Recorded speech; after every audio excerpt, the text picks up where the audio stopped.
especially very strong. On the 9 strength as well. Maximum strength here, going to be definitely necessary against the orb. Right away, Fortress of Lions, though, a little bit of extra space necessary for both of these players to really pop off on that spacing capabilities.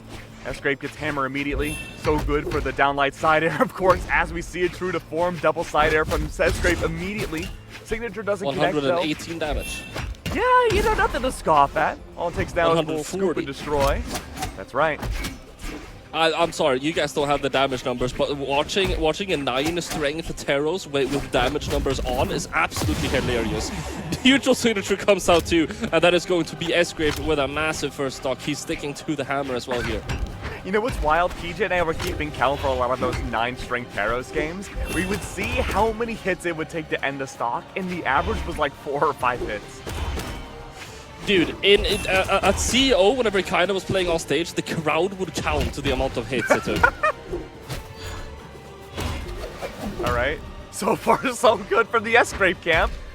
That's second stock down. Strong performance so far. 3 right, stocks against 1, and Marker is going to have to lock in here. He's going to need to find a knockout very quickly. But Sgrape, throwing away that hammer, going to have an axe now instead. Okay, getting a little bit of a side to string. Will he be able to find the finishing move? Yes, he will. The side signature for the recovery back up. Like this resistance now being brought up by Marker. Scythe, at least putting some stopping power against the Teros pick, the Roman Reigns. Sgrape looking for the entry point back in for the sider. He's able to catch it off with the jump start up from Marker. Marker now trying to play more grounded, denying the chance of a side air. Side sig attempts to come out, not going to connect. Marker, he's playing a dangerous game. He thinks the only way to even up these stocks so quickly with having that damage deficit is to be able to take Sgrape off stage and make him overextend, get those sweat beads out. He might be able to do it here. Deny the chance of the recovery. Recovery's out from the Marker camp. Sweat beads. Okay. Sgrape, is there a way back in? The answer is yes. Cleanly played by Sgrape to be able to get back up. But Marker is definitely making some large strides here. He's forcing Sgrape to respect him in the neutral and not just walk up to him and throw out a bunch of hammer attacks. That's going to be the recovery though. Second one on the unarmed at that time. Almost knocking Marker out. The D signature will be enough, and that's Sgrape with a 2 stock. I mean, first 2 stocks for Sgrape were looking super strong, but whenever Marker got into his last stock, he really stepped up. Yeah, that was the big case of adaptability there from Marker. And I expect us to see this for the rest of the set too. Play a slower game, not engage directly in the pivoting into the Roman Reigns pick. Just taking more care of neutral and not immediately going to fighting from the disadvantage state. I think it's going to be very important as we go back to what seems like, yep, we're going back to Lions. I expect this to be a much slower game. Same Legends as well. See, it could be a slower game. What I think is going to happen is Sgrape is kind of disrespecting Marker. I think Marker is going to go aggro back, just like we saw in the last stock, and then I think we're going to go into like some parry territory. I think Marker is going to pop off here and start kind of mashing. Do you think he's only going to pop off on Scythe though? That's really all we saw in the last stock. We're looking at this orb right now, and he's kind of, I don't know about mashing just yet, but he's kind of popping off. He's doing a lot of damage. 52 thus far. Sgrape getting almost a 3-piece though. Marker realizing now. Orb is not going to work out here from how Sgrape is playing this axe, and the Scythe might be suffering the same. Let's see. Oh, uh-oh. Swaps over to that orb. Sair comes out. All going to be enough to get a knockout, but he's down to 166 damage. Able to punish that GC, but not able to find anything off of him, not getting this dodge back. So it could be set up by Sgrape. Nope. Instead, D-Light sends Marker into the sky. I feel like we're in parry territory now. Went a lot faster than I thought it would, but we're already being a little bit more careful here. Sgrape sticking to the hammer now. Marker needs to find a knockout relatively quickly. This is damage that you can't be taking right now. Neutral light recovery and the weapon throw. That's a snipe. Yeah, Scythe just looks so much stronger for Marker in this matchup now. Sgrape without a weapon engages directly, immediately. Axe back out, did a wealth of damage, confirmed the first KO against Marker. Down air, sends Sgrape off stage. Same strat as the end of game number 1. Try to put Sgrape in the least advantage state possible. have him play off stage. Might be a little bit more difficult now that Sgrape has Axe. Oh, nice attempt with the signature, but Marker doing a good job at avoiding it. We'll get a neutral light recovery. Able to throw him off stage yet again. The weapon throw is going to connect too. He's able to get it, make it back though. Really good to see Marker playing so patiently, waiting for a mess up from Sgrape. It was bait. The reverse neutral sig, sending Marker down to that final stock. The Sarah to finish it off there. Sgrape's doing a really good job at taking stage control here against Marker. Marker's gonna take it back though with that neutral light. Will he be able to get back onto the stage? Sgrape is so slippery at recovering, dude. Marker cannot get an offstage play against this guy. He wanted to go for the side air, realized how risky it could be. Down air solidifies things. It's an even game. Get a couple of hits on the unarmed here, picks up that hammer. Marker getting some retaliation damage here though. Neutral signature. Marker being able to step away there. Okay, I'm starting to sense Marker, you know, kind of reading when Sgrape is trying to extend off of his combos here. Yeah, I was just about to say the same thing. Marker is going for these wild spot dodges that are shutting down Sgrape's signatures. Okay. What is happening?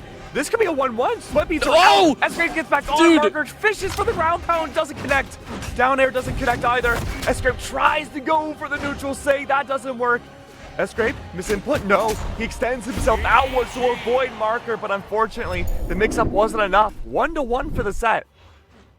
When you least expect it, dude, Marker stepping up here in the very last part of this game. That's going to be 1-1 now. All I can say, Sgrape should have played Nash, man. I like this change though from Marker. Instead of having the orb, which I hate to say it, Polly, almost found zero impact in these last two games, switching over to the Mordex, where you have a little bit more sustain on the side airs and more startups on the downlights, I think this is such a great option for Marker. Also going for a full legend swap, whenever you're like swapping your legend after win. I don't know. This is like peak aura farming. I think this is great though. You swap stages, and that might be some complications for Marker, but the fact that you get to keep the Scythe, and that was the difference maker for game 2, rocking almost the Scythe exclusively, I think this is such a great swap. See how those gauntlets will do, but so far Marker already playing quite aggressively on the side. Sgrape go for a massive play on the offstage, but Marker is able to find the return, and just like that, in 17 seconds, that's what happens if you're not careful against Marker on the offstage. He's gonna find those reversals, and you're gonna be done for. Holy moly, man, that was unbelievable. Marker is putting up an absolute showcase. He continues it more. It doesn't stop. Sgrape gets back onto the stage, but at what cost? An unarmed recovery, not once, but twice. The neutral sig doesn't connect. Marker creates distance, 150 damage now for Sgrape. He struggles to get back on stage and eventually does so. A side air is out, but the neutral sig doesn't connect. But Marker is stopped by his own folly. It's gonna be the weapon throw that shuts down the possibility of Sgrape losing the second stock. But no, that might just be a small delay. Sgrape has the chance to even it out now. The recovery doesn't connect. Sgrape's in the air, fishes for that recovery to miss and down airs, but still loses that second stock. Dude, the Pavelski game is supposed to be later on in the schedule. This episode isn't supposed to air yet.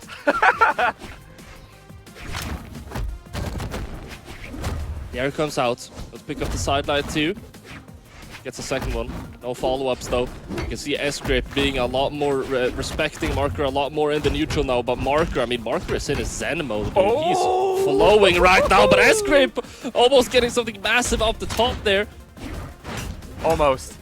So close. Whoa! Down Sig created so much velocity against the Marker. Sent him to the stratosphere. But he came descending down, misses the weapon throw. Spot dodges the scoop. Goes in deep with the Scythe. Oh, there it is. A near even game, 112 damage. Can't scoff away at that. If Marker gets that Scythe, it might be over for Sgrape, and he could lose the set lead. Let's see. Sticking to the hammer here. Playing very aggressively. Wants to make sure Marker does not get this weapon. Marker potentially being, you know, unarmed, not looking like one of his best weapons here. Recovery? But his gauntlets are so much better. That's 2-1. Marker has done it. He has put himself in the lead here in the game. We said in the first game, Sgrape was looking super solid. Marker has really had an exponential growth curve in this set, dude. Oh, I'm telling you, it's the sight, the swap over to the Mordex. Having that extra speed has just elevated everything Marker's been outputting Dude, to the 11. gauntlets. Let's look at these stats. I want to see the distribution between the weapons. If we have time, please. We're jumping into the next game. I don't think we have time. Legends. We don't have time. But I mean, I feel like the damage distribution definitely a lot more even than whenever he had the orb. Well, it feels like part of it too is that now with the gauntlets, Marker has the capabilities of knocking out Sgrape from an elevated angle. It's not going to end immediately there. Why is it always on the first stock? I know. These guys, you are allowed to chill out on the first stock too. The first stock does not need to take 10 seconds. They think this is a 2-stock game. No, you have to establish your aura in the first stock. That's how you truly win Brawlhalla. First stock is for the fans. The other 2 stocks is what wins you the game. Marker with a nice read. I thought for sure that recovery would hit. I mean, he's just catching Sgrape slipping. I mean, like, Sgrape needs to be way more wary about how he's dodging because Marker is right on top of that dude. You can't make a single mistake in terms of escaping from this guy. You need to mix it up a little bit more. Marker also, of course, doing a wonderful job at you know, utilizing his soft reads to make even mixing up difficult for Sgrape. Marker was good about catching the landing there and sent Sgrape down to his second stock. It's an even game once more. This hammer not really finding a lot of grounded impact. He's been fishing for the down airs and it's immediately countered by this scythe. Game of footsies with certainly no feet touching the ground. Weapon throw is out. Sgrape nearly making it back onto the stage. Not once, but twice. Another ground pound. Marker, I mean, I think this is over, Polly. It could very well be over. Playing incredibly well so far. Any which way Sgrape turns, Marker just has his number. Let's see what he's able to do. Hard side light out. Stuck on the off stage now. Gets that there though for the turnaround. Weapon throw comes out from Marker, but they're still both back onto the stage here. Neutral light comes out. Nair to interrupt that D-Sig. And Sgrape, what are you gonna do to try and shut down this stock? He goes for the doubles here. What a massive call out. Marker was not expecting that. That's going to be 1 stock to 1 now, but Sgrape is so very damaged. Down to this. Marker's been making this scythe work out so well. Sgrape's maintaining the hammer, looking for an opportunity to catch him on the landing, go for a downline side air. Marker, of course, has options of his own. That side sig doesn't connect. Marker is able to ledge guard so well on that side. Sends sweat beads down for Sgrape. Is there a chance of landing, getting back on stage? The answer is yes, off the hands of a downlight. Marker's looking for that recovery, though. Now Sgrape can't play elevated anymore. As soon as Marker's under him, it should be a recovery to send them away out of elimination for this tournament. 182 damage. Anything will spell the end of Sgrape. And yet here we are. A chance now. One solid sider. Could it be the end? It's not. Recovery's out. Marker moves on forwards in the Summer Champs. That is going to be another top 8 finish for Marker here in the European region as Sgrape is completely eliminated from the tournament here. What a beautiful performance by Marker. As we mentioned time and time again, really stepping up his game in between the games. Like this